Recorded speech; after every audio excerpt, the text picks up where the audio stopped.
A Stingray device mimics a cell phone tower. It can force a cell phone to connect and then download and store information. But in the process of trying to get information on one phone, it can also collect information about other phones in the area.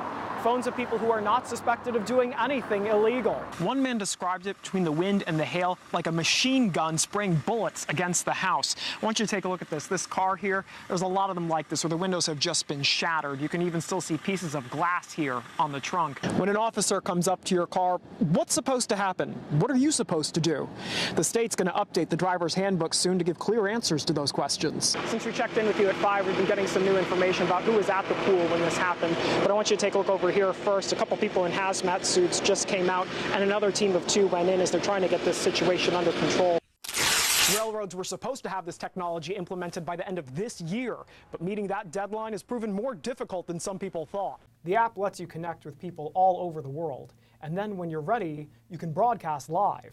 The very last picture of him in Belhaven. Marlene Rue and her husband Hal thought they had more time to take more pictures, to make more memories. This is the home they were working on in Belhaven, where they plan to retire this year. Marlene was at work showing her friends these pictures when she got the call. I was just scared to death, and it's just like, you know, time stopped. Hal suffered devastating injuries when a lift collapsed on him outside the State Archives building in Raleigh in April. He was an electrician who'd been working for the Department of Administration for almost 5 years. He would not have wanted to live with that, so we already knew what the answer was, and he had told me if anything like that happened, to let him go. I just wanted to stay with him that night. If they'd have let me stay in the bed with him that night for one last time, I would have done it in a heartbeat. 6 months after his death, the Department of Labor is citing the Department of Administration.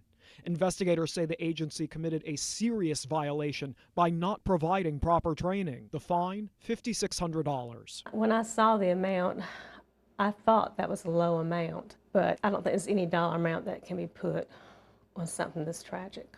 It's taken time for the shock to subside. I think the real grief has come later on, realizing, you know, I'm never going to see him again, not on this earth. Now Marlene says it's time for the state to do everything it can to prevent something like this from happening again. Safety measures that weren't in place, they need to put them in place. Take it very seriously, because it can happen. They've seen it.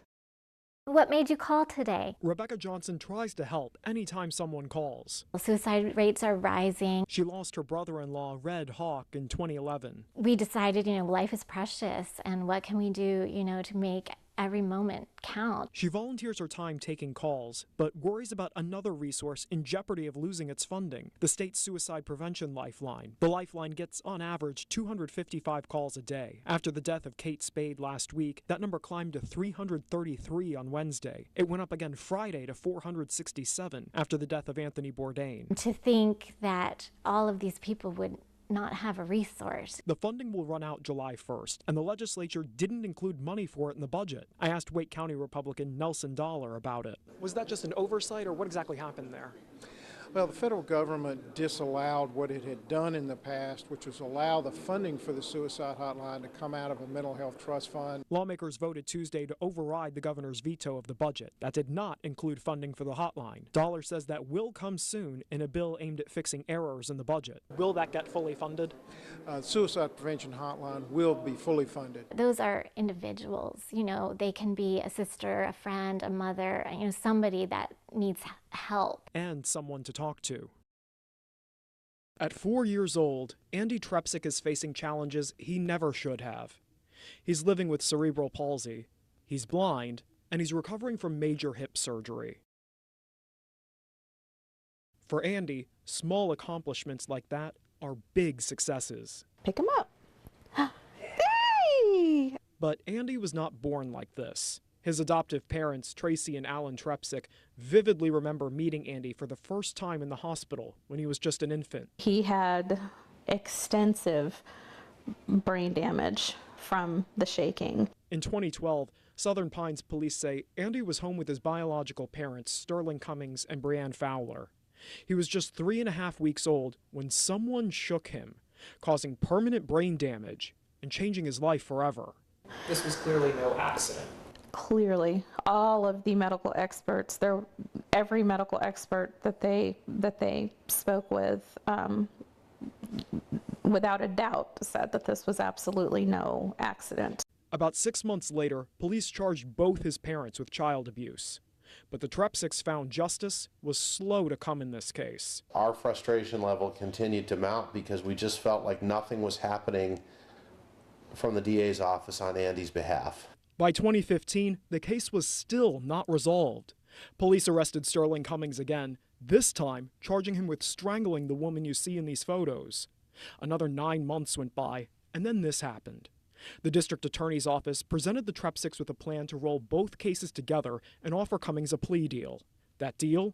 Guilty pleas on the assault and child abuse charges. But the sentence shocked the Trepsicks: 45 days in prison and 5 years probation. Cummings took the deal. The DA's position was that it was a hard case to try because neither defendant was saying much of anything. Andy deserved for his story to be told before a jury. The deal was reached just this year and comes amid a crisis of confidence in the social services system in Moore County. You shouldn't have to almost die to get taken out of a home in this county. In April, 23-month-old Ryland Ott wandered from his home and drowned in a pond. A judge had recently returned Ryland to his mother's custody over the objections of his foster parents. Social Services Board member and County Commissioner Catherine Graham is arranging an independent investigation. I think it will further assure the public that we are covering all bases. Pam Reed was Ryland's and Andy's guardian ad litem. She says she's concerned about the priority being placed on kids in the system. The district attorney office had an obligation to Andy to proceed and to speak on his behalf. And I don't think they did that. For the last several weeks, CBS North Carolina has been working to get answers from District Attorney Maureen Kruger's office. After denying multiple requests for interviews, we went to the office. The assistant district attorney who handled Andy's case, Warren McSweeney, said he couldn't comment because the case is still pending against Andy's biological mother, Breanne Fowler. The Trepsicks shared this email they received from him about the plea deal. Quote, "I understand you will not be happy with that decision, but it is something that I have thought long and hard about and have given careful consideration to the facts and evidence surrounding the case." I don't feel like the DA's office fought for Andy. The Trepsicks still want the DA's office to pursue the case against Fowler. However, we discovered this document filed in early August to destroy a DNA sample. The prosecutor checked this box, which reads, quote, "No conviction has occurred, at least 3 years have passed since the date of arrest, and no active prosecution is occurring." I feel like he's been violated a second time by the judicial system. In the years since this all started, the Trepsicks also adopted Andy's biological sister. As trying as it's all been, the Trepsicks are still committed to Andy. He keeps defying the odds. You know, they keep telling us, you know, he's never really gonna be able to communicate with you. He's never gonna be able to hold on to anything. He's never gonna do anything on purpose, but he's done all those things.